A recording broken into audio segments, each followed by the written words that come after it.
Bonjour à tous et bienvenue dans cette nouvelle méditation pour notre jeûne et prière. Le thème qu'on va aborder aujourd'hui, c'est le thème de l'obéissance. C'est un, c'est un thème qui parle à beaucoup de monde, c'est un thème qui peut éventuellement nous parler dans beaucoup de situations qu'on vit.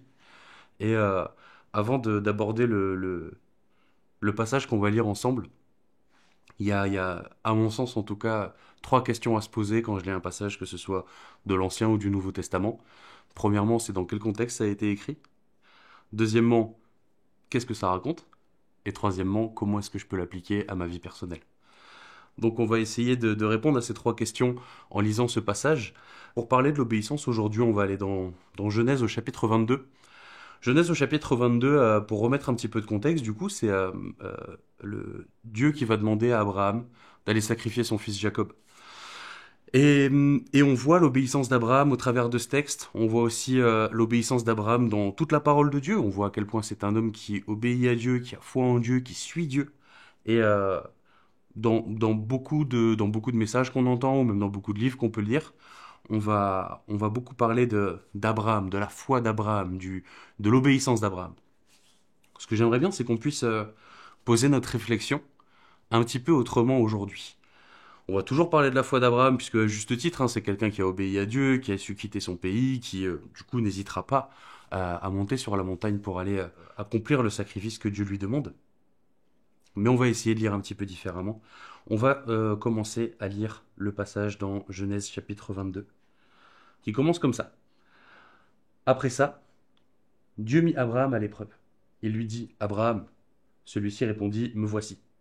Dieu dit, prends ton fils unique, celui que tu aimes, Isaac. Va-t'en au pays de Morija. Et là, offre-le en holocauste sur l'une des montagnes que je t'indiquerai. On va décrypter un petit peu. C'est assez intéressant parce qu'en fait, Dieu rappelle à Abraham à quel point il aime son fils. C'est assez intéressant parce que on sait que Dieu a fait une promesse à Abraham. Dieu lui a dit qu'il aurait une descendance innombrable.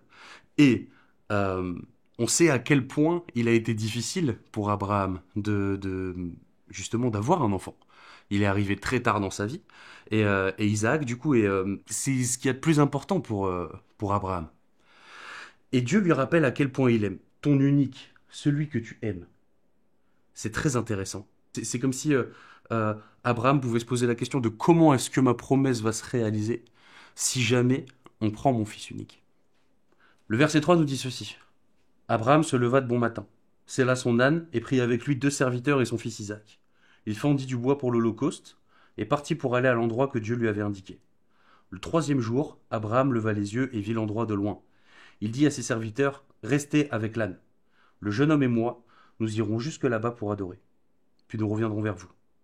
Abraham prit le bois pour l'holocauste, le chargea sur son fils Isaac, et porta lui-même le feu et le couteau. Ils marchèrent tous les deux ensemble. Alors Isaac s'adressa à son père Abraham en disant, mon père. Il répondit, me voici mon fils. Isaac reprit, voici le feu et voici le bois.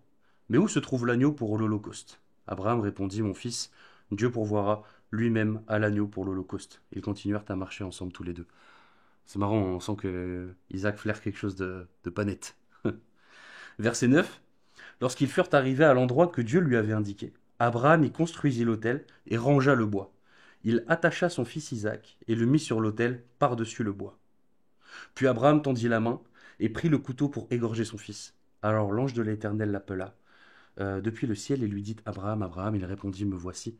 L'ange dit, ne porte pas la main sur l'enfant et ne lui fais rien, car je sais maintenant que tu crains Dieu et que tu ne m'as pas refusé ton fils unique.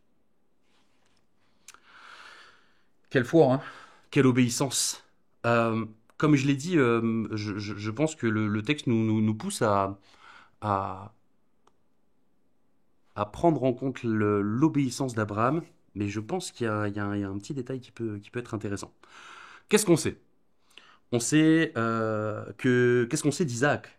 Euh, on sait qu'Isaac est un jeune homme, puisque Abraham l'appelle le jeune homme et moi. On sait que Isaac a assez de force pour porter du bois, puisqu'il porte le bois, c'est Abraham qui lui donne le bois, Isaac porte le bois jusqu'à la montagne. Qu'est-ce qu'on sait d'Abraham? On sait qu'il est vieux, c'est un vieillard. Euh, il y a comment dire, les historiens estiment qu'Isaac aurait entre 12 et 15 ans au moment de ce passage. Je vais faire une petite parenthèse. J'ai un fils.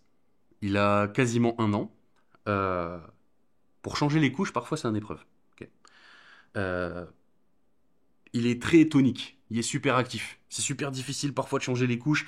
Puis pour l'habiller, enfin je sais qu'il y en a beaucoup qui vont savoir, mais mettre un body, les bodys là c'est super difficile. Le petit il se débat, il veut pas, et truc.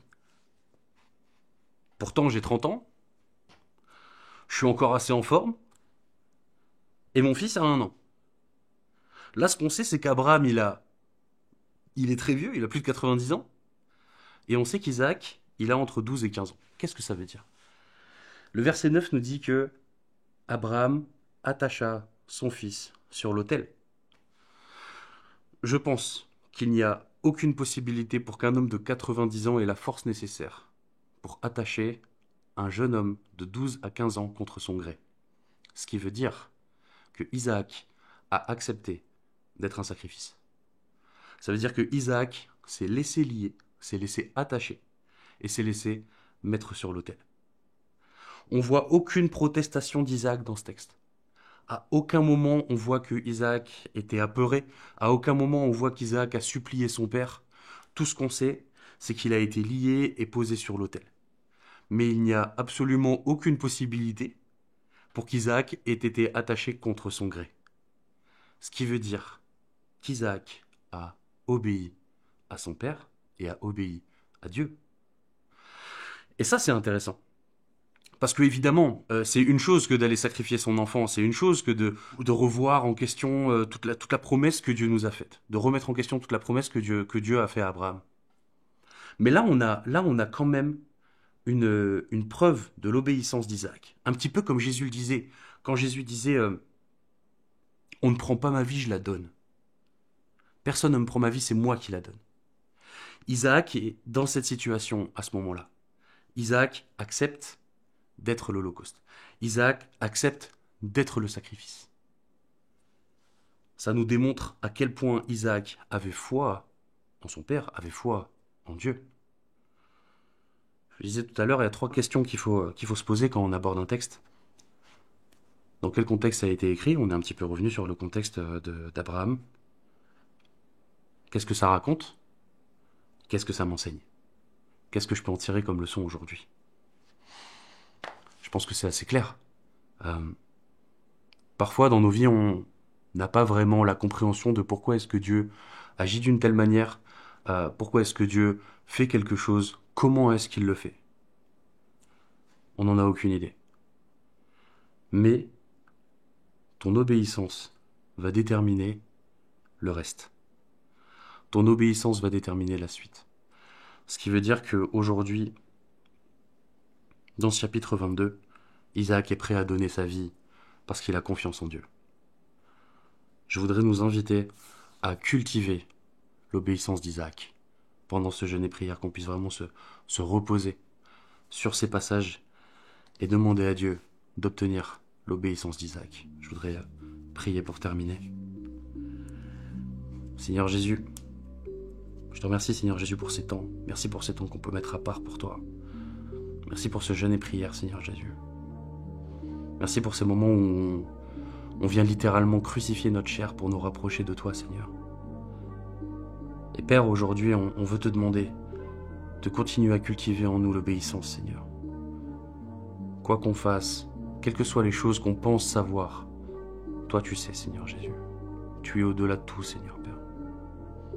On te remercie Seigneur Jésus, parce que tu vas continuer à cultiver l'obéissance en nous Seigneur. On te remercie Père parce que on croit Seigneur que cette obéissance porte des fruits Seigneur Jésus.